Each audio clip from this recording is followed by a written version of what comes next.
Hello friends, welcome to moneybuzindia.com। Welcome to Moneybuzz India YouTube channel. चलिए शुरुआत करते हैं आज की वीडियो की। आप वीडियो के लिंक के डिस्क्रिप्शन में से हमारा टेलीग्राम ग्रुप भी ज्वाइन कर सकते हैं फॉर फर्दर अपडेट्स। चलिए शुरुआत करते हैं। तो आज हम देखेंगे कि मार्केट में निफ्टी, बैंक निफ्टी में क्या सेटअप बन रहा है और कौन से चार्ट्स ऐसे हैं जो हमें बढ़िया लग रहे हैं। और आज हम ये भी डिस्कस करेंगे कि कौन कौन से चार्ट पैटर्न्स मार्केट में काम करते हैं और उनको आप किस तरह से फाइंड आउट कर सकते हैं। चलिए शुरुआत करते हैं।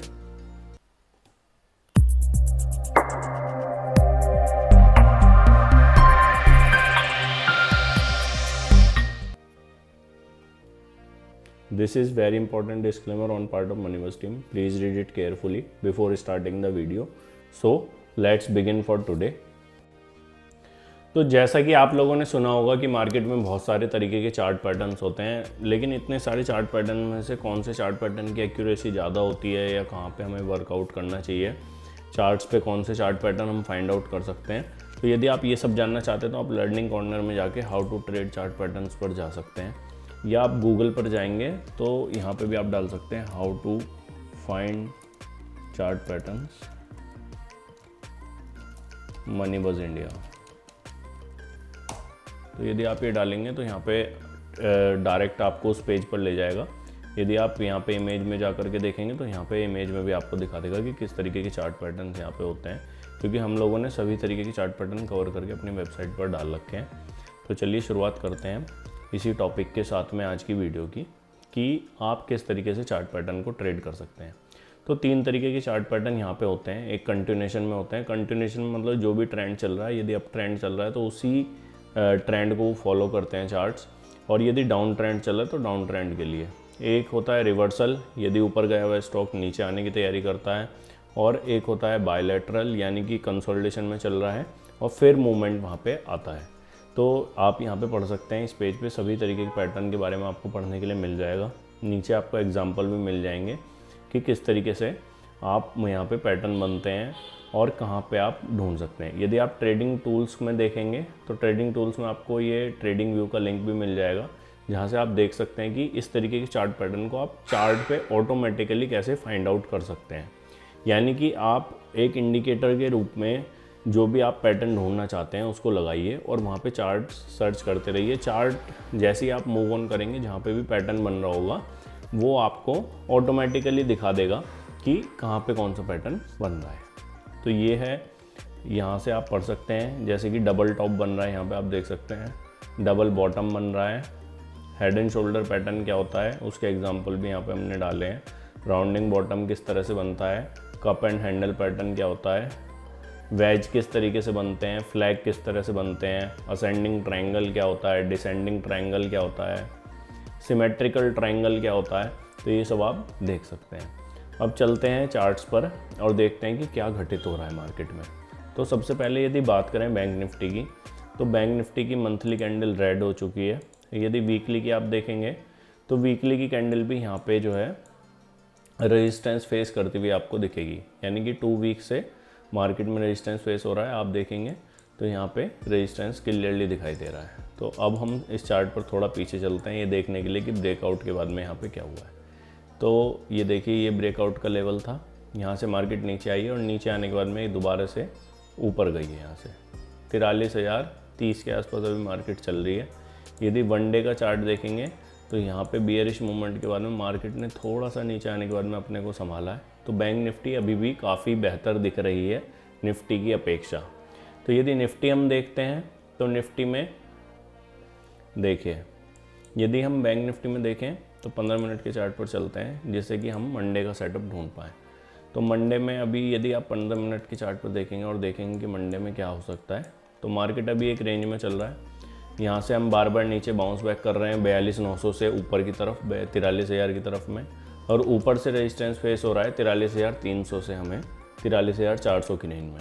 तो ऊपर रेजिस्टेंस है, नीचे सपोर्ट है, यही चल रहा है। तो यदि नीचे में हमें ये सपोर्ट टूटता हुआ दिखता है, 42,900 के नीचे मार्केट दिखती है और 890 के नीचे हम स्लिप होते हैं, तो हम 42,600, 42,500 और 42,200 तक के लेवल यहाँ पे देख सकते हैं। क्योंकि मार्केट काफ़ी दिनों से एक रेंज में कंसोलिडेशन दे रही है, तो यहाँ पे नीचे की मूवमेंट भी देखने के लिए हमें मिल सकती है। ऐसा मैं क्यों कह रहा हूँ, क्योंकि यदि आप डेली का चार्ट देखेंगे तो डेली के चार्ट पे आपको क्लियर दिखेगा कि यहाँ पे एक बहुत बड़ी कैंडल बनी है रेड यहाँ से। और यदि हम देखेंगे वीकली का चार्ट, तो वीकली के चार्ट में भी रेजिस्टेंस क्लियरली दिख रहा है। तो वीक मोमेंटम भी आने वाले समय में हम देख सकते हैं। और यदि मार्केट सपोर्ट लेती है इस जोन में दोबारा से और ऊपर निकलने की कोशिश करती है और इस रेंज के ऊपर इस बार हम निकल जाते हैं 43,400 300 के ऊपर, तो फिर क्लियरली हम 43,800 और 44,000 के लेवल को भी टच कर पाएंगे। यदि हम बैंक निफ्टी के बाद अब निफ्टी की बात करें, तो निफ्टी की वीकली कैंडल में चलते हैं सबसे पहले। तो वीकली की कैंडल देखिए, जो ब्रेकआउट पर कैंडल बनी है, ये ब्रेकआउट का लेवल है, आधी वाइप आउट हो चुकी है कैंडल। तो जब भी ब्रेकआउट होता है हमें ये देखना होता है कि किस तरीके की कैंडल के साथ में ब्रेकआउट हो रहा है, चाहे वो इंडेक्स के लेवल पर हो, चाहे वो स्टॉक्स के लेवल पर हो। तो यदि हम देख रहे हैं कैंडल और कैंडल वाइप आउट होती हुई हमें आधी दिख रही है, तो यहाँ पे भी मोमेंटम जो है वीक हमें दिख रहा है। यदि हम डेली का चार्ट देखेंगे, डेली के चार्ट में भी 2 कैंडल रेड बनी हुई है। तो हमें देखना होगा यदि मार्केट 18,600 के नीचे स्लिप होती है, अपना सपोर्ट तोड़ती है, तो हम 18,400 और नीचे में 18,200 के लेवल भी एक बार फिर से देख सकते हैं। यदि मार्केट दोबारा से ऊपर की तरफ जाती है तो 18,900 पे एक क्लियर रेजिस्टेंस है, फिर उसके बाद में नए लेवल्स हमें देखने के लिए मिलेंगे। तो अभी रेंज बाउंड ट्रेड होते हुए आपको दिख सकता है, नीचे की तरफ हम स्लिप हो सकते हैं, थोड़ा सा पॉसिबिलिटी नीचे की ज़्यादा बन रही है और दोनों ही इंडेक्स में। यदि हम बात करें नैस्डैक की, तो नैस्डैक में आप देख सकते हैं यहाँ पे भी एक क्लियर रेजिस्टेंस है ऊपर में। यदि ये ब्रेकआउट होता है तो ये नई तेज़ी यहाँ पे बनते हुए आपको दिखेगी। स्मॉल कैप इंडेक्स की बात करें तो जैसा कि हम पहले भी डिस्कस कर रहे थे कि यहाँ पे अभी तेज़ी बनी नहीं है और यहाँ पे हमने लास्ट वीक ब्रेकआउट आते हुए देखा, जो कंसोलिडेशन काफ़ी दिनों से चल रहा था और 29,300 से 29,900 पहुँच गया इंडेक्स। तो स्मॉल कैप मिड कैप में अच्छी तेज़ी देखने के लिए मिली है और ऑल टाइम हाई लेवल के आसपास ये इंडेक्स इस समय ट्रेड कर रहे हैं। आप देख सकते हैं वीकली के चार्ट्स यदि आप देखेंगे तो यहाँ पे अब ये ब्रेकआउट आने की तैयारी कर रहे हैं इंडेक्स में। यदि स्मॉल कैप मिड कैप में यहाँ से ब्रेकआउट आता है और इंडेक्स भी चल जाता है यहाँ से, तो आपके पोर्टफोलियो में जो स्मॉल कैप और मिड कैप के स्टॉक हैं वो आपको फेयरली बेटर करता हुआ दिखेंगे अपने पोर्टफोलियो में। यदि हम अब मैंने आज तक की वीडियो के लिए सेगमेंट बांट रखे हैं। तो सबसे पहले हमने बात करी है चार्ट पैटर्न्स की, फिर उसके बाद में हमने बात करी है निफ्टी बैंक निफ्टी की। अब हम बात करते हैं एफ&ओ शेयर्स की। तो एफ&ओ में कौन से शेयर्स हमने सेलेक्ट कर रखे हैं, तो LTI, यदि आप LTI में देखें, नीचे से मूवमेंट आने के बाद में यहाँ पे कंसोलिडेशन चल रहा है और यदि LTI में यहाँ से दोबारा से ब्रेकआउट आता है और जैसे कि आप देखेंगे नैस्डैक वगैरह यदि दोबारा से तेज़ी दिखाते हैं, तो LTI एक अच्छा कैंडिडेट हो सकता है यहाँ से ट्रेड करने के लिए। और LTI यदि 5122 रुपये के लेवल के आसपास दोबारा से निकलता है ऊपर की साइड में, तो अच्छे खासे लेवल 5400-5500 रुपये के और उससे भी ऊपर के 5580 रुपये तक के लेवल ये दिखा सकता है। तो यहाँ पे LTI एक कैंडिडेट हो सकता है जहाँ पे आपको अपनी वॉच लिस्ट में रखना चाहिए इसको। यहाँ पे आप वॉल्यूम देखेंगे, ज़बरदस्त वॉल्यूम एक्टिविटी हो रही है यहाँ पे, दोनों ही दिन हमने देखा और यहाँ पे कंसोलिडेशन की रेंज में ही अभी स्टॉक काम कर रहा है। यदि आप मंथली का चार्ट देखेंगे तो मंथली से भी आपको एक पिक्चर क्लियर हो जाएगी LTI की कि यहाँ पे एक बड़ा सपोर्ट काम कर रहा है बाज़ार में 4800 रुपये के आसपास से। तो ये स्ट्रक्चर है लार्सन टर्बो इन्फोटेक का, जहाँ पे एक तेज़ी की उम्मीद लग रही है। यदि इंडेक्स चलता है डाउ जोन्स का, नैस्डैक का सॉरी, तो हम 5700-5800। LTTS यहाँ पे एक ब्रेकआउट ऑलरेडी हो चुका है, तो इसको अभी हमें अवॉइड करना है। लेकिन यदि ये रीटेस्ट के लेवल पे नीचे आता हुआ दिखता है नेक्स्ट वीक में और वहाँ पे कोई बुलिश कैंडल बनाता है, तो श्योरली हम इसको ट्रेड कर सकते हैं। ऑल्दो जिस तरीके का वॉल्यूम एक्टिविटी है यहाँ पे LTTS में, तो लग रहा है कि अब ये नीचे आने की उम्मीद कम ही है 3900 के आसपास। लेकिन यदि फिर भी हम चार्ट पर तैयारी करके छोड़ रहे हैं, अपनी लाइन लगा दी है हमने, लेवल्स लगा दिए हैं, यदि 3900 के आसपास आता है और कोई ना कोई बुलिश साइन हमें यहाँ पे दिखाई देगा, तो जैसे ही दिखाई देगा हम यहाँ पे एंट्री अपनी बना सकते हैं।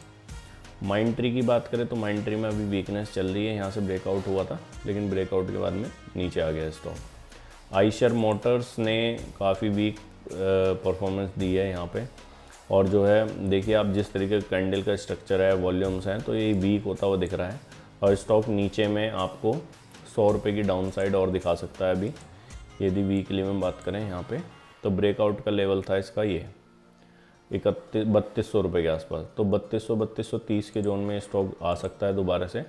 वहाँ पे हमें देखना होगा कि किस तरीके का मूवमेंट हमें देखने के लिए मिलता है। अभी फ़िलहाल वीक लग रहा है, सभी लेवल जो पीछे पुराने सपोर्ट की तरह काम कर रहे थे यहाँ पे, अभी वो टूट चुके हैं और स्टॉक क्लियरली नीचे आ रहा है। यदि ये दोबारा से यहाँ से ऊपर की तरफ चलता है तो श्योरली हम इसमें एंट्री के लिए प्लान कर सकते हैं, वरना 3200 रुपये के आसपास इसमें मल्टी ईयर का सपोर्ट है। वहाँ पे हमें ज़रूर देखना होगा कि डेली की कैंडल जब भी एक बुलिश कैंडल दे, वो इस तरीके की कैंडल हो सकती है बुलिश, जैसे कि आप ये ग्रीन देख रहे हैं बुलिश हैमर, या इस तरीके की बुलिश कैंडल हो सकती है, तो वहाँ पे हम एंट्री कर सकते हैं। अब हम बात करते हैं ऐसे स्टॉक्स की जो आउट परफॉर्म कर रहे हैं। तो आउट परफॉर्म करने वाले स्टॉक्स में सबसे पहले स्टॉक्स हैं टायर के। जैसा कि आपने आज हमारा थंबनेल भी देखा होगा, वहाँ पे टायर बना हुआ है मुस्कुराता हुआ, तो टायर के शेयर आजकल मुस्कुरा रहे हैं। आप देख सकते हैं कि मल्टी ईयर ब्रेकआउट दे रहे हैं सारे शेयर। आप देखिए कितना बढ़िया स्ट्रक्चर है C8 का। यदि हम देखें ऑलरेडी रनअप आ चुका है 2013 से 216 रुपये का स्टॉक 2000 रुपये हो गया है, और फिर एक लंबे कंसोलिडेशन में 2017 से ये स्टॉक चल रहा है, और अब 2017 के लेवल भी हमें यहाँ पे टूटते हुए दिख रहे हैं। ऑल्दो स्टॉक ने पिछले 6 महीने में काफ़ी अच्छी तेज़ी दिखाई है। 900 रुपये का स्टॉक 2000 रुपये हो चुका है और रेजिस्टेंस के पास में खड़ा है, तो हो सकता है कि कुछ करेक्शन हमें देखने के लिए मिले। लेकिन यदि हम चार्ट पैटर्न्स की बात करें, जैसे कि हम देख रहे थे, तो आप देख सकते हैं जो बुलिश चार्ट पैटर्न होते हैं वहाँ पे ये नेकलाइन का ब्रेकआउट आते हुए हमें दिखता है। तो यदि हम यहाँ पे एक नेकलाइन ड्रॉ करें तो यहाँ पे भी एक ब्रेकआउट आने की तैयारी हो रही है। ऑल्दो मंथली की कैंडल अभी काफ़ी कम बनी है, यदि आप वीकली की कैंडल देखेंगे तो यहाँ पे आप देख सकते हैं कि किस तरीके की वॉल्यूम एक्टिविटी 1600-1700 के जोन में ऑलरेडी होते हुए हमें दिखी है। वॉल्यूम की एक्टिविटी आप देख सकते हैं, जब स्टॉक नीचे आ रहा है तो वॉल्यूम ड्राई हो रहे हैं, जब ऊपर जा रहा है तो वॉल्यूम बढ़ रहे हैं, और क्लियरली ये ब्रेकआउट कैंडिडेट है यहाँ से। तो एक छोटा स्टॉप लॉस यदि हम लगाना चाहें यहाँ पे तो भी 500 रुपये के आसपास अभी बनता है। तो हमें देखना होगा कि किस तरीके की मूवमेंट यहाँ पे स्टॉक में देखने के लिए मिलती है। यदि ये फर्दर अपसाइड में जा कर के यहाँ कहीं वीकनेस दिखाता है और फिर नीचे आता है तो यहाँ पे हम इसको प्लान कर सकते हैं। C8 लिमिटेड के यदि आप फाइनेंशियल देखेंगे तो आप यहाँ पे देख सकते हैं C8 लिमिटेड डाल करके 7,800 करोड़ रुपए की कंपनी है ये। रिटर्न ऑन इक्विटी 2.5% है, रिटर्न ऑन कैपिटल एम्प्लॉयड 6% है। P&L आप देखेंगे तो कंटिन्यूसली ग्रो हो रहा है, ऑल्दो इंटरेस्ट का बर्डन भी यहाँ पे बढ़ रहा है। अभी हम टायर सेक्टर के और भी शेयर देखेंगे, तो आप एक एक्सेल शीट बना करके उसको एनालाइज कर सकते हैं कि कहाँ पे चार्ट का सेटअप क्या रिस्क रिवॉर्ड दे रहा है और क्या किसके फाइनेंशियल हैं। उस हिसाब से आप अपने लिए स्टॉक ढूंढ पाएंगे। तो ये C8 लिमिटेड क्या है, काफ़ी चलता है स्टॉक, इसलिए मैंने सबसे पहले डिस्कस करा है C8 को। इसके बाद में हम C8 के बाद में चलते हैं नीचे और हम बात करते हैं दूसरे स्टॉक की, JK टायर। देखिए JK टायर में भी एक बड़ा ब्रेकआउट आते हुए हमने देखा है और छोटा शेयर है ये। यदि यहाँ पे हम मंथली की कैंडल लगाएं तो यहाँ पे भी वही सेम पैटर्न हमें देखने के लिए मिल रहा है और नेकलाइन का ब्रेकआउट इसमें ऑलरेडी हो चुका है।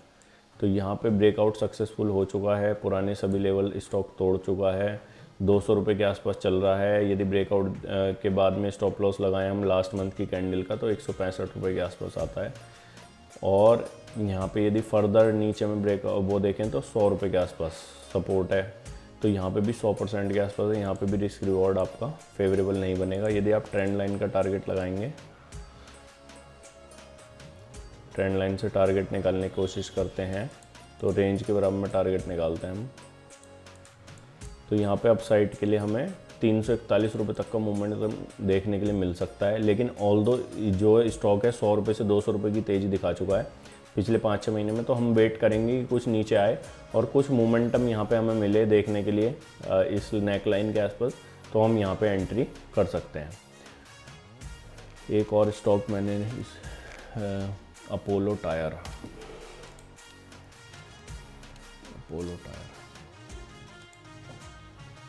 देखिए अपोलो टायर में ऑलरेडी काफ़ी लंबा कंसोलिडेशन चल रहा था 225 रुपये से, और स्टॉक 319 रुपये आ चुका है। यहाँ पे भी नेकलाइन का ब्रेकआउट है। ये सभी स्टॉक चलने के लिए पूरा दमखम दिखा रहे हैं और चल भी सकते हैं यहाँ से, क्योंकि काफ़ी लंबे टाइम के बाद में एक रेंज के बाद में निकल रहे हैं। हमें ये देखना है कि हम कहाँ पे बैट कर सकते हैं अपने रिस्क रिवॉर्ड के हिसाब से, कौन सी कंपनी हमें समझ आती है, कौन सा मैनेजमेंट हमें समझ आता है, 20,000 करोड़ रुपए की कंपनी है अपोलो टायर। यदि हम देखें 23,000 करोड़ रुपए की सेल है यहाँ पे। इंटरेस्ट का बर्डन 486 करोड़ रुपए के आसपास है। आप बैलेंस शीट को फर्दर एनालाइज कर सकते हैं। 7,000 करोड़ रुपए के आसपास बर्डन है इस समय डेट का इनके पास में। प्रमोटर की शेयर होल्डिंग 3% के आसपास यहाँ पे घटी है। सेम आप जेके टायर के लिए चेक कर सकते हैं। जेके टायर में देखें 4,500 करोड़ रुपए की कंपनी है ये, और सेल यहाँ पे 13,000 करोड़ रुपए की है। इंटरेस्ट का बर्डन 413 करोड़ है, जो कि पहले 550 करोड़ था। और बोरोइंग की बात करें तो 5,400 करोड़ रुपए है। और यदि प्रमोटर शेयर होल्डिंग देखें यहाँ पे 56% के आसपास इंटैक्ट है। तो ये 3 शेयर हैं और टायर सेक्टर के, अपोलो टायर, जेके टायर, और ऊपर जो हमने बात करी थी सीएट लिमिटेड है। जो हमने ऑलरेडी रिकमेंड करा हुआ स्टॉक है PCBL, Philip carbon black limited. तो ये स्टॉक हमने ऑलरेडी इन्हीं लेवल के आसपास रिकमेंड करा था। नीचे आ गया था स्टॉक 124 रुपये, अब ये दोबारा से 141 रुपये के आसपास आ गया है।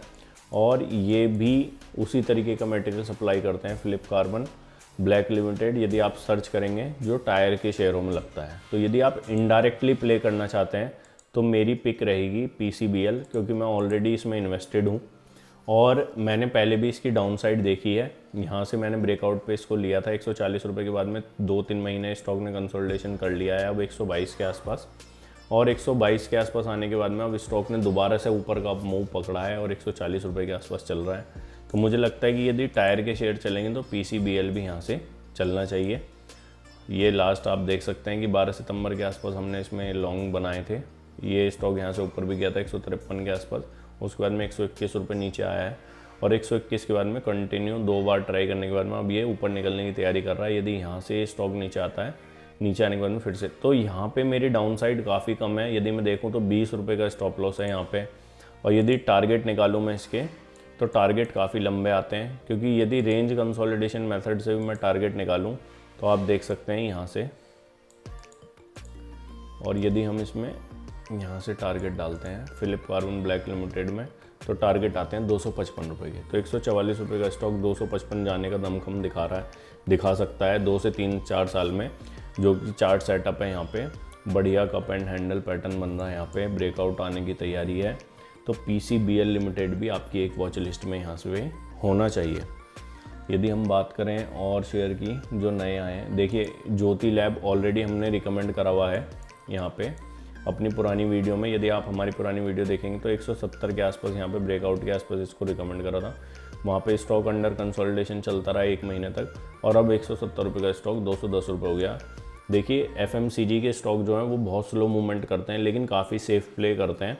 ज्योति लैब के बारे में भी आप पढ़ सकते हैं इनकी वेबसाइट पर जाके, क्या प्रोडक्ट बनाते हैं। इनके प्रोडक्ट ऑल्दो आपने यूज़ करे हुए होंगे उजाला के नाम से, जो नील वगैरह आता है। तो यहाँ पे भी एक ब्रेकआउट आने की तैयारी हो रही है और स्टॉक 240 रुपये के आसपास जा सकता है यहाँ से, और फिर यहाँ से ब्रेकआउट आएगा तो फर्दर इसमें अपसाइड देखने के लिए मिलेगी। ऑल्दो हमारी एंट्री काफ़ी नीचे की है, 170 के आसपास इसमें एंट्री बनी हुई है। तो ये भी वो शेयर है जो कि अब ट्रेंडिंग हो रहा है। टीटागढ़ वैगन लिमिटेड, ये भी काफ़ी नीचे से हमारी एंट्री है। यहाँ पे आप देख सकते हैं कि ये एक पैटर्न बना था। मैं इसलिए बार बार पैटर्न के बारे में बात करता हूँ। Simple multi year breakout pattern को मैं ट्रेड करता हूँ, काफ़ी सालों से मैं इसमें कर रहा हूँ काम। तो आप देख सकते हैं कि ये भी वही पैटर्न है जो कि पीसीबीएल में बन रहा है। राउंडिंग बॉटम है, फिर यहाँ कंसोलिडेशन है, कंसोलिडेशन के बाद में ब्रेकआउट है, और ब्रेकआउट के बाद में 123 रुपये का स्टॉक 197 रुपये हो गया। 6 महीने लगे हैं यहाँ पे ऑल्दो, और 197 रुपये का स्टॉक अब पुराने सभी रेजिस्टेंस को तोड़ चुका है। यदि हम पुराने रेजिस्टेंस से टारगेट निकालें तो यहाँ पे नेकलाइन का ब्रेकआउट आ गया है। यदि आप टेक्निकल थ्योरी किसी को भी मानते हैं तो आप यहाँ पे यदि रेंज कंसोलिडेशन मेथड के अनुसार यहाँ पे टारगेट निकालते हैं तो आप देख सकते हैं कि 21 रुपये का स्टॉक 181 रुपये हुआ है। और अब ये जो यहाँ से टारगेट आते हैं इसको यहाँ से यहाँ आने में आप टाइम देखिए कितना लगा है। 2008 से स्टॉक इसी रेंज में है, 180 रुपये से 20 रुपये की रेंज में। तो अब ये जो ब्रेकआउट आ रहा है यहाँ पे 186 रुपये से 350 रुपये का टारगेट यहाँ पे आता है, जो कि आने वाले 3 साल में लगता है हमें। 180-190 रुपये का जो स्टॉक है, ऑल्दो हमारी एंट्री 120 के आसपास की है, वो 350 के आसपास हो जाना चाहिए। यानी कि कैपिटल यदि 120 से देखें तो 360 रुपये 3 गुना के आसपास यहाँ पे हो जाएगी 2 से 3 सालों में। तो ये थे चार्ट सेटअप जो कि हमें बढ़िया लग रहे हैं आने वाले समय में। और भी कोई चार्ट सेटअप आपको अच्छा लगता है तो आप बता सकते हैं। एक वेलस्पन एंटरप्राइज भी हमने लास्ट वीक डिस्कस करा था और लास्ट वीक भी आपने देखा होगा इसमें किस तरीके की मूवमेंट हमें देखने के लिए मिली है। लास्ट वीक का यदि हम चार्ट लगाते हैं, वीकली के चार्ट पर हम जा रहे हैं। चार्ट थोड़ा स्लो खुल रहा है, देखिए क्या दिक्कत है इसमें, नेट पे चल रहा है। वेलस्पन एंटरप्राइज, यहाँ पे आप चार्ट देखेंगे यदि वेलस्पन एंटरप्राइज का। दूसरी साइड पे चलते हैं investing.com पे, यहाँ पे खोल लेते हैं वेलस्पन एंटरप्राइजेज निफ्टी का चार्ट। investing.com थोड़ी स्लो चलती है इसलिए मैं ट्रेडिंग व्यू को प्रेफर करता हूँ। तो आप देख सकते हैं यहाँ पे मंथली के चार्ट में यदि आप जाएंगे तो ये यहाँ पे ब्रेकआउट आते हुए दिख रहा है नेकलाइन का। और यदि हम वीकली का चार्ट देखेंगे जैसा कि हम डिस्कस कर रहे थे वेलस्पन ने, तो वेलस्पन ने बहुत ही बुलिश कैंडल बनाई है। ऑल्दो देखिए लास्ट वीक भी हमने डिस्कस करा था 146 से 162 रुपये के आसपास अभी स्टॉक आ चुका है। नीचे से काफ़ी तेज़ी देखने के लिए मिली है और अभी और तेज़ी स्टॉक दिखा सकता है क्योंकि ये अपने ऑल टाइम हाई लेवल के आसपास जा रहा है। 180 के आसपास जाके फंसेगा, थोड़ा सा रेजिस्टेंस ले आएगा। पुराने सभी जो बायर्स हैं यहाँ पे फंसे हुए इन लेवल्स पे वो निकलेंगे और फिर यदि ये यहाँ से ब्रेकआउट मिलता है हमें 200 के ऊपर का, तो फिर यहाँ पे कंसोलिडेशन के बाद में हम दोबारा से फ्रेश एंट्री के लिए भी यहाँ पे सोच सकते हैं। जब ये मल्टी ईयर ब्रेकआउट हो जाएगा यहाँ पे कंसोलिडेट करने के बाद में, और फिर इसके जो टारगेट आएंगे वो आएंगे 150 रुपये, यानी कि 350 रुपये के आसपास के टारगेट आएंगे वेलस्पन एंटरप्राइज़ के। इसके बारे में भी आप फाइनेंशियल चेक कर सकते हैं, कंपनी की फाइनेंशियल काफ़ी ठीक है। तो यहाँ पे इस तरीके से आप अपने पोर्टफोलियो को डिज़ाइन कर सकते हैं। यदि आप ऑलरेडी टायर के किसी स्टॉक में इन्वेस्टेड हैं या PCBL में इन्वेस्टेड है तो आप टायर शेयर्स को अवॉइड कर सकते हैं और अपने फर्दर एनालिसिस के लिए आप देखिए यहाँ पे इसको यूज़ कर सकते हैं टूल को। यदि आपने वॉच लिस्ट बनाई है और इस टूल में जाते हैं तो यहाँ पे आपको दिखा देगा अंदर कि किस तरीके के आपके सेक्टर्स हैं और क्या क्या वो सेक्टर परफॉर्म कर रहे हैं। देखिए किस तरीके का आपका डाइवर्सिफिकेशन है स्टॉक्स का और यहाँ पे आप किन सेक्टर्स पे बैट कर रहे हैं। उन सेक्टर्स में अपने पोर्टफोलियो को बनाए रखें जो वहाँ पे मूवमेंट देखने के लिए मिल रही है। तो इस समय जो मूवमेंट देखने के लिए मिल रही है हमें निफ्टी IT में देखने के लिए मिल रही है, बैंक्स में देखने के लिए मिल रही है और अब टायर स्टॉक में देखने के लिए मिल रही है। टायर एक बहुत ही छोटा सेगमेंट है ऑटोमोटिव कंपोनेंट का, ऑल्दो ज़्यादा शेयर यहाँ पे है नहीं, 5, 6, 8 शेयर यहाँ पे आपको देखने के लिए मिलेंगे। यदि आप इनके बैक एंड में जाएंगे जो इनका रॉ मटेरियल बनाते हैं तो वहाँ पे भी 2-3 कंपनियाँ आपको देखने के लिए मिलेंगी। तो ये थी आज की वीडियो जहाँ पे हमने डिस्कस करे चार्ट पैटर्न, F&O के स्टॉक, निफ्टी, बैंक निफ्टी। यदि आप हमारे काम की सराहना करते हैं और आपको काम अच्छा लग रहा है तो आप अपने फ्रेंड्स के साथ में शेयर कर सकते हैं और चैनल को लाइक एंड सब्सक्राइब कर सकते हैं। Thank you.